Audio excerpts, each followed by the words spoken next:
Salut tout le monde, bienvenue dans le 20e épisode de Tutobar. Aujourd'hui, Sébastien vous parle de la liste d'abonnés et vous explique pourquoi nouer une relation directe avec vos lecteurs via votre newsletter est un point essentiel de votre marketing d'auteur. Bonne vidéo! Bonjour et bienvenue dans Tutobar pour ce tuto court et gratuit qui est un tuto en réponse à énormément de choses que je vois passer, que Hélène et moi voyons passer principalement sur les groupes Facebook, mais un petit peu partout, au sujet de la newsletter. Je vois énormément de bêtises en fait dites sur la newsletter. La première, la plus importante et la plus fréquente étant pas besoin de newsletter. On est distribué par les gros distributeurs, Amazon et compagnie. Donc on vend déjà des centaines ou des milliers de livres avec eux. Eux nous font le relais marketing et donc pas besoin de newsletter, nous embêter à discuter avec les clients, les acheteurs. Deux points importants sur ce sujet. Premièrement, ça vous rend complètement indépendant d'un distributeur. Amazon, en l'occurrence, qui marche super bien, pas photo, c'est la majorité des ventes sont faites via Amazon, mais vous êtes complètement dépendant d'eux. C'est-à-dire, si demain ils décident de modifier quelque chose dans leur système de marketing et de promotion des auteurs, par exemple, ils décident de ne plus envoyer aux acheteurs qui ont déjà acheté votre livre pour X ou Y raison votre nouveau livre, comment vous faites la promo de votre nouveau livre, il décolle pas. Donc, être dépendant d'un distributeur aussi grand, aussi gros, aussi important et aussi génial soit-il, à mon avis, est une erreur énorme. L'idée est d'être le moins dépendant de qui que ce soit. La deuxième chose, c'est que la mine d'or de tout vendeur, et vous êtes un vendeur en tant qu'auteur, c'est sa liste. C'est sa liste de diffusion. La liste de diffusion, quoi qu'on vous dise, c'est le meilleur outil de marketing. C'est plus important, plus puissant, si c'est bien fait, que tous les autres ensemble. Donc ça doit être votre objectif majeur. Et avoir les feedbacks directs de vos lecteurs, c'est quelque chose qui vous donnera des éléments très importants pour votre communication, mais aussi pour vos prochains livres, votre manière de vous présenter, sur un tas de sujets. Donc, je vous déconseille d'écouter ceux qui vous disent qu'il ne vous faut pas de newsletter. Donc, construisez une newsletter tout de suite, maintenant, dès le début, même s'il y a 10 personnes dedans. C'est pas grave, un jour, il y en aura 20, 30, 40, 50, 100, et au moment où vous aurez entre 500 et 1000 personnes dans votre newsletter, vous n'aurez plus besoin de personne pour faire décoller vos livres. Vos livres décolleront tout seuls. Je parle de vrais fans, de gens qui sont dans votre newsletter, que vous nettoyez régulièrement, vous enlevez toutes les personnes qui ne sont pas actives. C'est pour ça que je recommande, je vais en parler tout de suite, MailChimp, qui est très efficace pour ça, pour gérer votre newsletter. Déjà, il se branche facilement sur tous les autres systèmes. Et en plus, il a l'avantage de permettre de nettoyer assez facilement. Par exemple, sur mes newsletters, je nettoie toutes les personnes qui se sont inscrites avant l'envoi de la dernière newsletter et qui n'ont ouvert aucune des 10 dernières. Une personne qui n'a ouvert aucune des 10 dernières et qui s'est inscrite avant l'envoi de la dernière, je considère que je peux la désinscrire.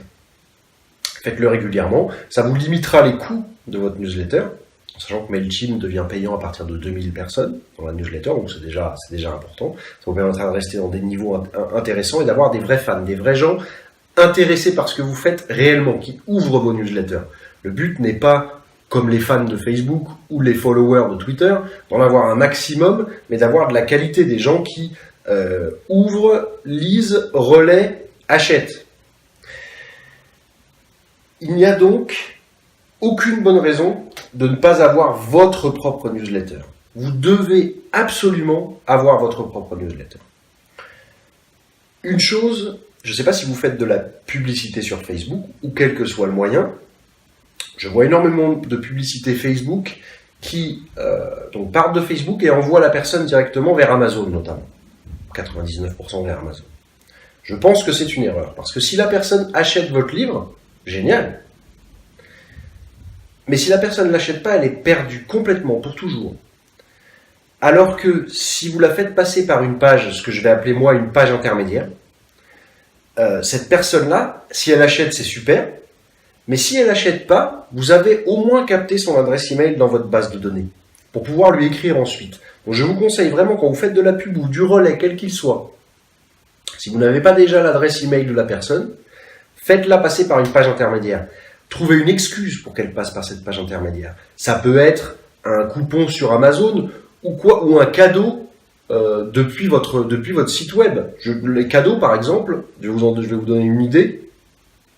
Ça peut être du cadeau physique, ça peut être un marque-page ou n'importe quoi, mais ça peut être aussi quelque chose qui vous coûte rien. Par exemple, si vous avez écrit une nouvelle, mais ça peut être cette nouvelle que vous envoyez en PDF ou dans les fichiers. Moi, je vous conseille dans les trois, en Mobi, en ePub et en PDF, et vous lui envoyez à l'inscription. Et une fois qu'elle aura passé cette inscription, hop, vous la renvoyez directement sur la page du produit sur Amazon ou quel que soit le distributeur que vous avez sélectionné. Mais si cette personne n'achète pas, vous l'avez au moins capté dans votre liste et vous pourrez continuer à lui écrire derrière. Vous ne serez pas complètement tributaire des gros distributeurs qui, de temps en temps, changent les choses et donc ils font ce qu'ils veulent. Et vous êtes à la merci de ces gens-là. Vous pouvez vendre aujourd'hui des milliers de livres tous les mois. Et si Amazon ou un autre, votre distributeur le plus important, décide de modifier quelque chose, vous pouvez passer de plusieurs milliers par mois à zéro. Rien. Et si vous n'avez pas construit de newsletter, vous n'avez plus aucun moyen de rentrer en contact avec ces gens-là, avec les personnes qui vous ont lu. Les seules personnes avec qui vous pouvez rentrer en contact dans une certaine mesure, c'est ceux qui vous ont laissé un commentaire. On va dire que dans le meilleur des cas, c'est 1 sur 100. Vous perdez 99% des lecteurs comme ça. Donc vraiment, n'écoutez pas toutes les bêtises qui sont un petit peu partout. Attelez-vous à créer une newsletter. MailChimp, c'est gratuit, totalement gratuit, jusqu'à 2000 personnes sur votre liste. À 2000 personnes sur votre liste, vous aurez envie de payer les $30 mensuels de MailChimp parce qu'ils vous seront rendus au centuple. Donc, créez tout de suite, dès maintenant, votre newsletter, le processus de newsletter. Quand vous faites de la pub, passez par une page intermédiaire, obtenez tous les moyens possibles, par tous les moyens possibles, l'adresse email qui est votre trésor. Obtenir l'adresse et le prénom et l'adresse email de vos lecteurs, c'est un trésor et vous récupérerez ça sur les mois et les années qui viennent des centaines de fois. Alors que si vous ne le faites pas, encore une fois, j'insiste, mais vous êtes tributaire des gros distributeurs et donc vous n'êtes pas maître de votre business. Je parle encore de business, je donne des conseils dans ce domaine-là et pour moi, une affaire, vous devez avoir le contrôle total dessus. Et le contrôle des personnes qui vous lisent, qui vous achètent, de vos clients, que vous vendiez du papier toilette ou que vous vendiez des livres, doit être le plus absolu possible. Vous aurez toujours des personnes qui vous achètent directement chez les distributeurs. C'est pas grave. Il y a des moyens de les faire revenir, il y en a d'autres. Vous pouvez ajouter votre newsletter sur votre page auteur, on y reviendra. Je pense que vous devez trouver tous les moyens d'obtenir, de capter cette information fondamentale pour vous qui vous permettra d'être complètement en contrôle de votre business d'auteur et de le développer énormément avec le temps. Je vous souhaite donc une excellente journée. Je vous dis à bientôt sur Tutobar. Ciao! Merci d'avoir suivi cet épisode.